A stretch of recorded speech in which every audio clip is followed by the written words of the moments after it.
Hey, what's going on, everybody? This is She back at you. This is actually part 2 of my discussion on the death of the female rapper, extinction of the female MC, female MCs being on the brink of extinction, whatever you want to term it as. If you didn't watch part 1 already, where I address the shortage myth, please check that out. And as always, you can check me out on my website, SHEEmusic.com. That's SHEEmusic.com. You can also check me out on MySpace or Twitter. The links are on my YouTube channel, so you can go ahead and check that out. Now, this part of the discussion, I'm actually going to be discussing investors, the record labels, and depending how time works out, I'll also try to squeeze in information on what I refer to as templates. But just to get into it, the entertainment industry overall, it's a very volatile industry, and it's always been. There's no predictability, and everyone knows over the last few years, the industry has really been taking a beating. Thinking from a purely business standpoint, if you ask yourself, are female rappers a good investment? From a purely business standpoint, are female rappers a good investment? I can't even bring myself to say yes to that, considering what the facts have been over the last few years. Think of every mainstream project that's been released by a female rapper over the last 5 years. I mean, if they didn't flop altogether,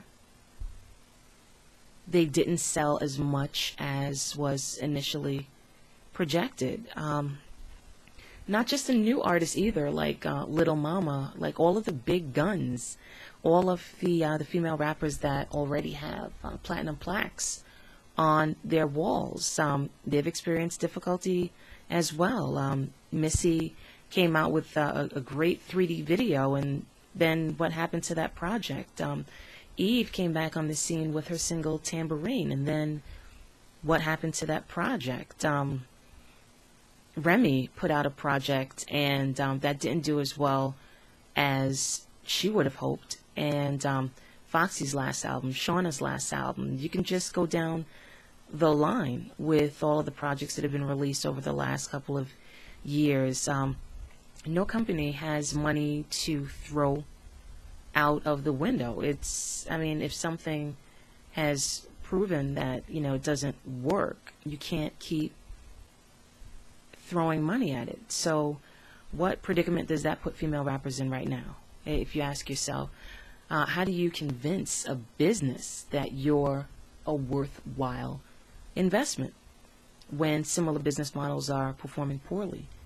I mean, of course, you can raise the argument that they continue to invest in male artists when 90% of them fail as well.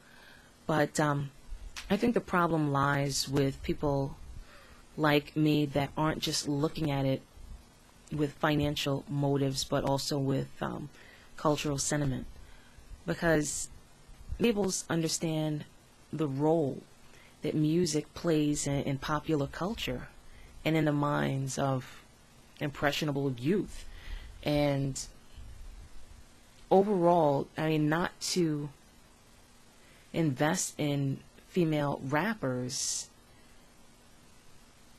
I just think it's irresponsible, especially when you know that you're in an industry that helps mold generational viewpoints. I personally, I think it's irresponsible. If for nothing else, there should be a moral obligation to make sure that there's a female's viewpoint present in the genre. The signal that sends, and again, this is my personal opinion, is that you just care about your bottom line and not necessarily about any societal implications that may result from your decisions.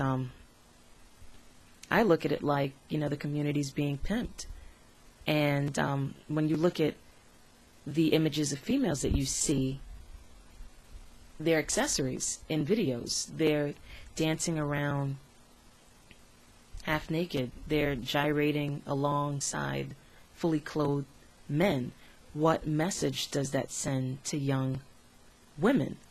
And when I was younger, I had Queen Latifah, I had MC Light, I had Roxanne Shante, I had Sister Soldier, I had Salt and Pepper, I had Moni Love, I had Miss Melody. And for young girls nowadays, who do they have? And me personally, that's what I find disturbing more than anything else. Now, quickly, another area that I want to discuss is templates.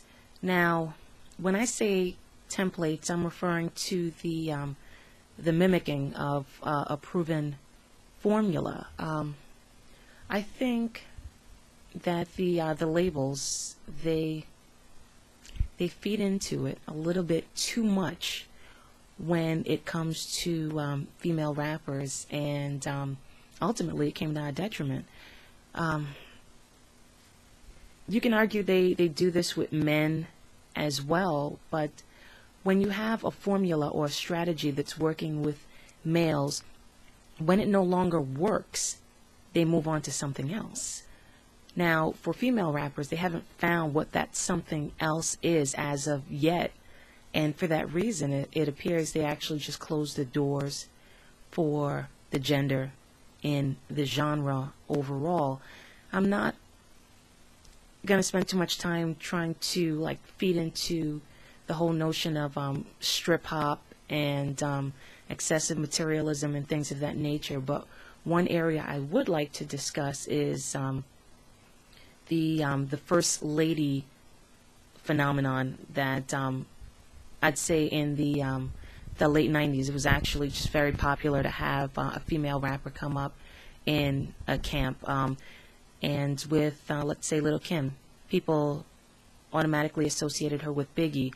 They associated Foxy with Jay-Z and Nas. They associated Missy with Timberland and even Diddy. When Lauryn Hill was initially accepted, it was in a group with two males.